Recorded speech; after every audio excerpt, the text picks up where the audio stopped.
नमस्कार मित्रांनो, फिल्मी ट्रेंड मराठी चॅनलवर आपलं स्वागत आहे. मित्रांनो, बिग बॉस मराठीचा आता चौथा आठवडा सुरू झाला असून सदस्यांचे खरे रंग दिसायला सुरुवात झाली आहे. बिग बॉस मराठीच्या घरात सदस्यांनी 3 आठवड्यातच नाती निर्माण केली आहेत. छोटा पुढारी घनश्याम दरोडे आणि निक्की तांबोली यांच्यामध्ये बहीण भावाचं नातं निर्माण झालेलं पाहायला मिळालं.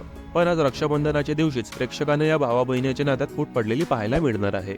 निक्की आणि छोटा पुढारीमध्ये मोठा वाद झाला आहे. आता हा कडाक्याचा वाद खरा आहे की चहाच्या पेल्यातील वादळ आहे हे लवकरच स्पष्ट होईल.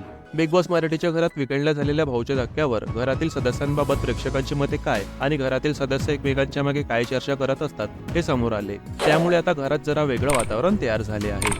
घरात आधीच 2 गट आहे. त्या गटांमध्येही वाद होणार असल्याचा अंदाज होत आहे.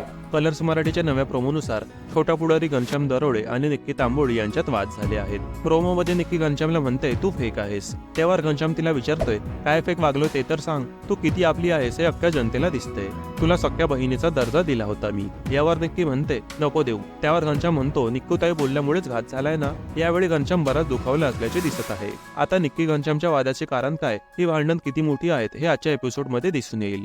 निक्की तांबोली आणि छोटा पुढारी नेटकरांच्या निशाण्यावर आहेतच. दोघांचंही मोठ्या प्रमाणावर ट्रोलिंग होते. आम्ही दोघं बहीण भाऊ म्हणत छोटा पुढारीने निक्की सोबत मैत्री केली, पण दोघांच्या पप्पी जप्पीमुळे प्रेक्षकांनी त्यांची किल्ली उडवली होती. आता ऐन रक्षाबंधनाच्या दिवशीच त्यांच्यात मोठा वाद झाला आहे. मित्रांनो, मनोरंजन विश्वातील ताज्या बातम्या आणि गॉसिप जाणून घेण्यासाठी आमच्या चॅनलला सबस्क्राईब करून बेल आयकॉनला नक्की प्रेस करा. भेटूया आपल्या पुढील व्हिडिओमध्ये. धन्यवाद.